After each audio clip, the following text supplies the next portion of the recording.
Gusto ko pong kalimutan na po si mama. Sa akin, gusto ko lang talaga mag-move on kasi wala naman eh. Talagang kung ayaw na sa akin, wala akong magagawa. Hindi ko na pagpipilitan yung sarili ko. Ayoko na po sa kanya. Kumusta yung mga grades mo, Rachel? Matataas naman po. Nararapat nga lang ba ang desisyon ni Rachel na kalimutan na ang kanya nag-iisang ina? Magandang hapon po sa lahat ng viewers natin. Ngayong araw ay andirito ulit tayo, papunta kala Rachel. May mga dala kami ditong box. Andiyan si Ran sa likod, may dala-dala din. At i-deliver natin to sa kanila galing sa Lazada. So di ko alam kung ano po yung mga laman nito. At pinabibigay po ito sa kanila ni Tita Margaret. Dadalhin po natin at sana nandito yung mga bata. Ngayon namin na-realize ni Rans na hindi pala po biro ang magtrabaho ng nag-deliver ng Lazada o mga online shopping. Ano kaya pa? At saka medyo may kataasan din kasi itong lugar nila, Rachel, kaya medyo nakakapagod din. Pero okay lang, mahalaga madala natin ito sa kanila.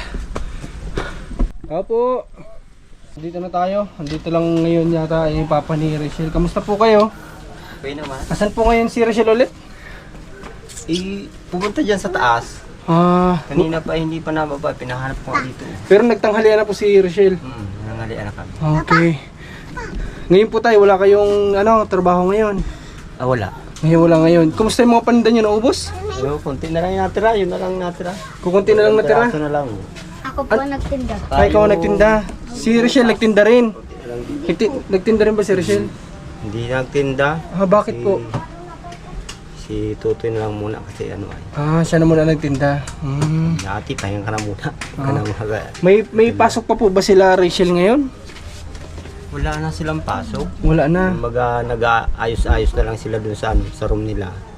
At bukas yata nabago yung yung schedule nila ng Christmas party na dapat 15 ay bukas na 14. Bukas. Okay.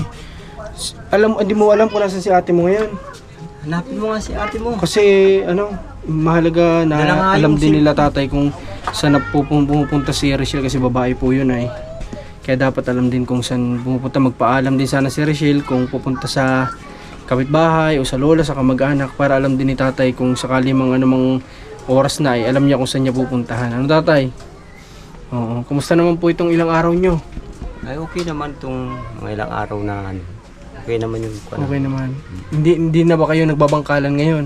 Hindi na. Bakit po? Hindi na kayo nagbangkalan? Yun nga, yung tinda ko, yun na lang yung pinupukusan ko. Okay. Kailangan ko lang din talaga ng merong masakyan para nakakarating ko sa malayo. Malayo. Yung sinabi niyo tatay na ng kamag-anak nyo, kamusta yung sinasabi niyo sa labo? Kahapon nakausap ko yung bayaw ko. Hindi pa naman pinaibigay sa amin yung cellphone number. Para yatang ayaw ibinda. Ay, ganun. Oo. Paano po yun tayo? Ano ang magiging service nyo? Hindi ba pwede ang sidecar? Ganun. Mahirap ba kapag ganun ang gamit?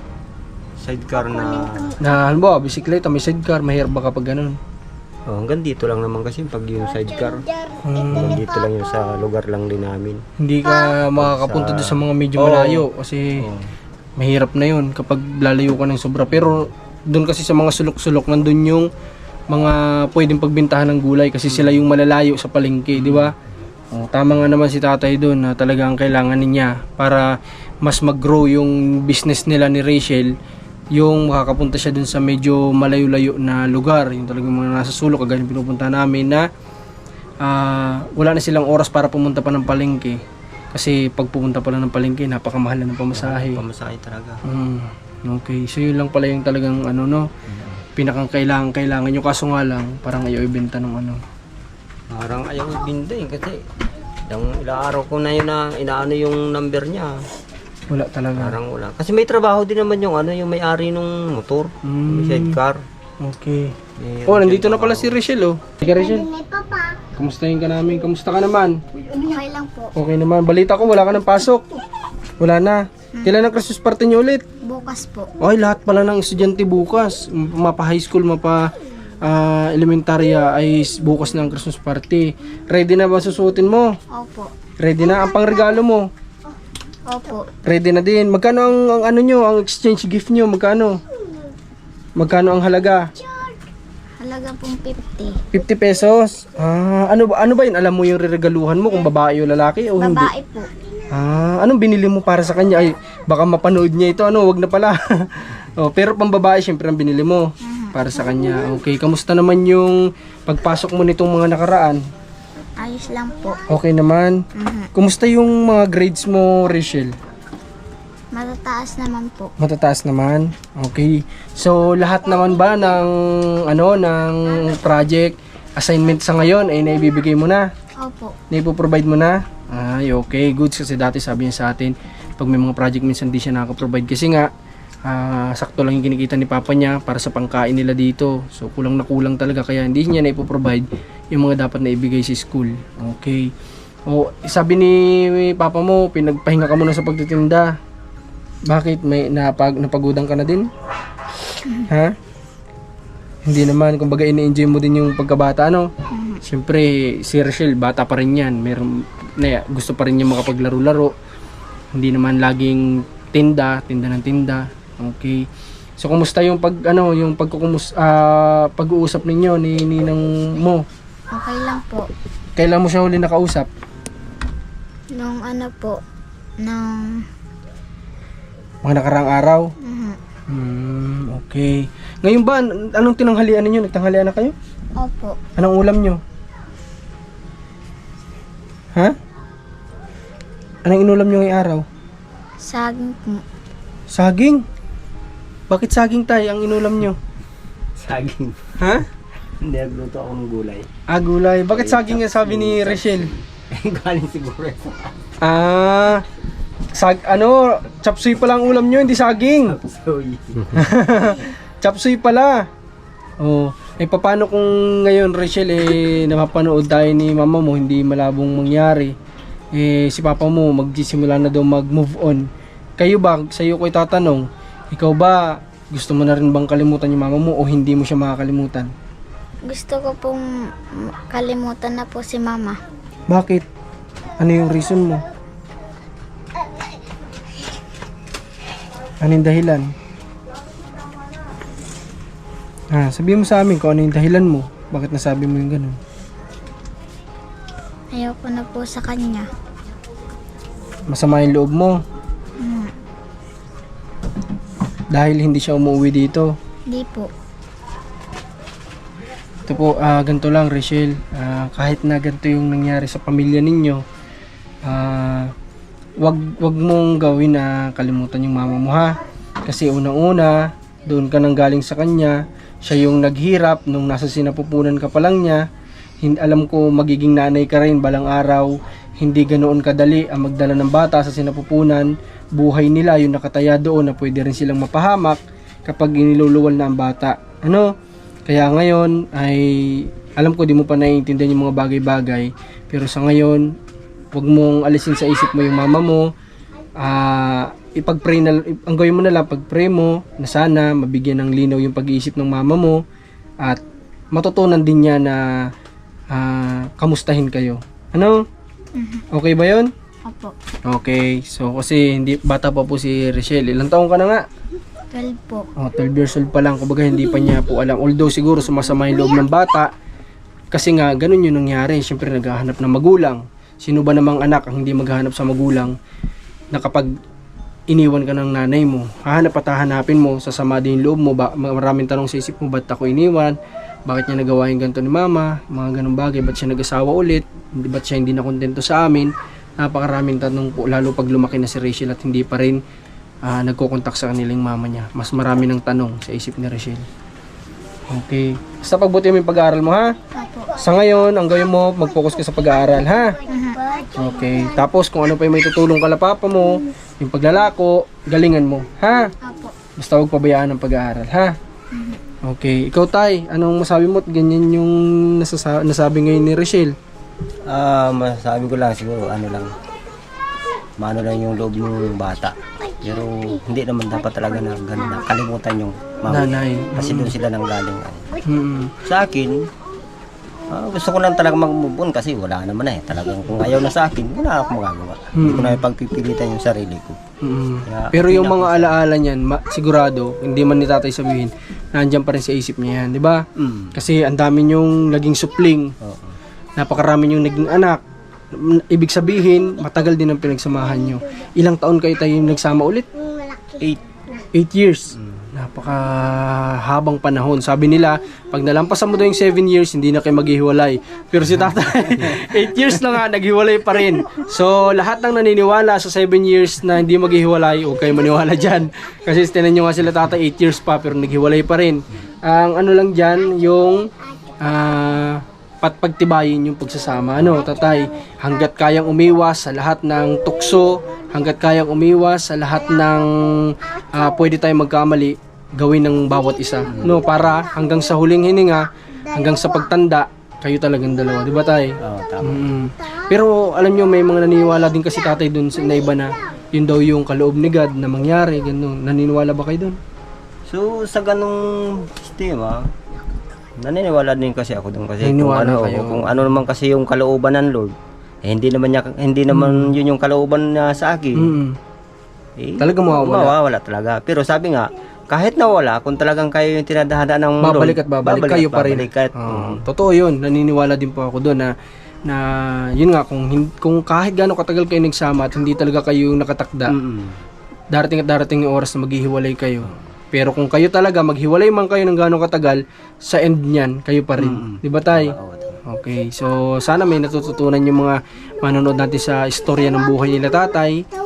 Okay, basta't si tatay magpakatatag lang sa pagninegosyo. Na tay, galingan mo lang tayo sa pagninegosyo mo. Sana, ang pinipray namin ngayon, ma-provide yung kailangan mo na service. Para na sa ganon, mas malayo yung marating mo sa pagdi-deliver. Ano? Anong plano mo pag naubos yan, susundan mo ulit? Pag naubos na yan, bali, uli ako. Okay, Kaso ang inaano ko lang talaga, talo ako sa pamasahe. Okay. Kasi Kasi sa budget sa pamasahe. dait pa. Wala bang magiging supplier kayo dito na pwedeng makausap? Ano ba sa palengke, supplier ng palengke, susuplayan din nila kayo. Doon, nung umalis ako, humingi ako ng number. Contact. Contact. Para papadala na lang sa bus, mas tipid yun. So, sabi ko, pagka yung naubos na yung paninda ko, kukontak ako sa iyo. Tapos, abangan ko na lang dito, yung pera, papagikas ko na lang ako sa iyo. Maganda yun, maganda. Maganda yun, mas tipid si Talo tatay talaga ako dun. sa pamasahe. Talo talaga tayo kasi balikan pa lang 300 pesos na, no? Aaway mo pa ako. Nag-aaway na yung mga bata dito. Huwag kayo mag-aaway, ha? Huwag kayo mag-aaway, maglaro lang kayo, ha? Masama nag-aaway. Huwag kayo mag-aaway. Okay, so yun yung ano ni tatay na talo siya sa pamasahe. Na tay, kaya importante ay magkaroon si tatay ng supplier, kaganyan, may contact naman na pala. So ngayon may dala kami tatay bago pa malubat yung camera namin. Kaya Rachel, may dala kami para sa inyo. Ito. Galing ito kay Tita Margaret. Yan, hawakan nyo. May pambukas ba kayo dyan tay? Buksan natin para makita natin kung ano yung laman nito. Ay, karton ang laman. Pero ang bigat. Ayan. Ay, wow. Hindi na kayo mamumroblema tayo sa sabon, hawakan nyo, Rachel. Si Rachel ba marunong na maglaba? Marunong na pala maglaba. Okay, lagyan nyo na dito. Ang dami. Kaya pa, Lagyan nyo. walang kuha siya ng washing para hindi na siya mahirapan. Bibilang mo siya ng washing? Meron na akong inano sa kanyang washing. Anak ko, nabilan mo. Ano yan, yung hulugan. Okay, galing nga. Nga yung may trabaho ako, siya na lang maglalaba. Galing naman ni tatay. Provide na si Rachel ng washing para hindi daw mahirapan paglalaba. Kasi siya yata talaga naglalaba dito. Anong laman to? Ay, plastic! Ay, ang dami ang daming kape. Mga pagkain, snacks. Ano ito? Mga ramen. Kung almusalan ng bata. Ayan, ito unahin natin to. Ano to mga to? Palaman. Ang dami nitong laman. Kaya pala ang bigat. Ang daming kape, ang daming dilata, ang daming Milo. Grabe. Titingnan natin tong isa. Kung ano laman nito. Check natin. Alright. Ay, grabe. Ang daming shampoo. Hindi na bibili. Ang daming sabon. Grabe. Ang daming blessing kala Rachel tayo, dyan mo na ito. Pamasugat. Hindi na bibili ng shampoo, ng groceries. Ang dami. Matagal nila ito makukonsumo. Maraming salamat po kay Tita Margaret ulit. No, tatay? Anong gusto niyo sabihin? Ikaw, Rachel, muna. Salamat po kay Ninang. O, ano pa? Maraming salamat po. Okay. So, tay, anong gusto mo sabihin? Papasalamat ako dito sa mga binigay na ito sa grocery. Malaking tulong na ito sa amin. Hindi na kami yung bibili pa. Okay. Maraming salamat sa iyo. Yun. Thank you, tay. So, salamat ulit kay Tita Margaret. Pero bago ako magtapos sa vlog natin ngayong araw kala tatay, may gusto ko akong itanong kay tatay kung kumustahin natin yung kanyang kinita sa unang paglalako niya ng negosyo. Tatay, kumusta po? May kinita ba kayo? Meron. Meron naman. Okay, kahit na medyo lugi sa pamasahe, may kinita pa naman. Pero, mas malaki sana kung hindi na gagrabe sa pamasahe. Yung may service, hindi ako grabe sa sa pamasahe. Imbis na yung ipapasahe ko, Tubo niya na yun, gagasolin ako na lang siya. Tsaka kung hindi siya masyadong namahalan sa pagpupunta ng diet, mamimili ng paninda, yung 300 na yun, pwedeng tubo na kaagad ni tatay yun, di ba? Mas malaki yung kikitain ni tatay. Sana ipag-pray natin na mag-grow yung business nila, Rachel. Magtuloy-tuloy yung blessing sa pamilya nila. Ano? Okay. So ito bang tatay mga ito, magki-Christmas party din ba sila bukas? Oo. Alin po dito magki-Christmas party siya? Tapos Si Rachel. Tapos yung isa wala si Kin.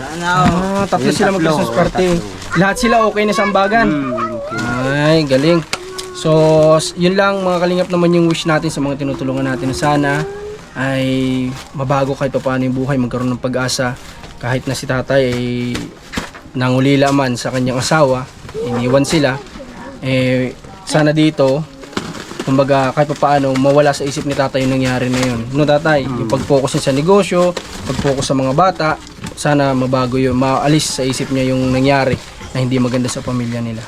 No tatay, sa huling pagkakataon tay, gusto ko lang huling mensahe mo sa asawa mo. Last na po ito na maririnig niya sa video natin na ito. Sige po tay. Ang mensahe ko lang kay Rochelle, maraming salamat sa iyo kasi dun sa sa pagmamahal na inukol mo sa akin, nagpapasalamat ako dahil kahit na ganun yung nangyari sa atin, kung talagang kalooban ng Lord na hindi ka para sa akin, okay lang. Basta kung may pamilya ka ng bago, sana naman wag mong gawin yung anong nangyari sa amin na kami iniwan mo. Yun lang. Ganda nung sinabi ni tatay. Sana ngayon na may bago ka na pong pamilya, sana kung ano man yun nagawa mo sa pamilya mo dito sa Bicol, sana wag nang maulit pa.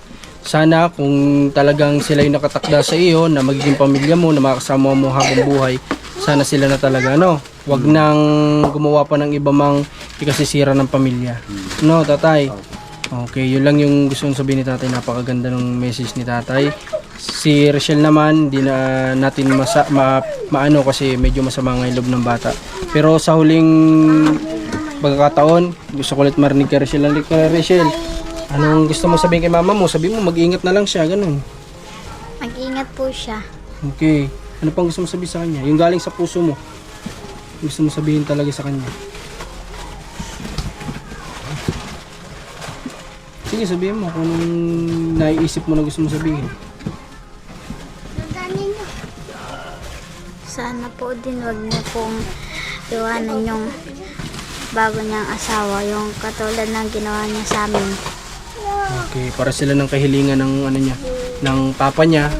Wala naman siguro silang hiling na iba.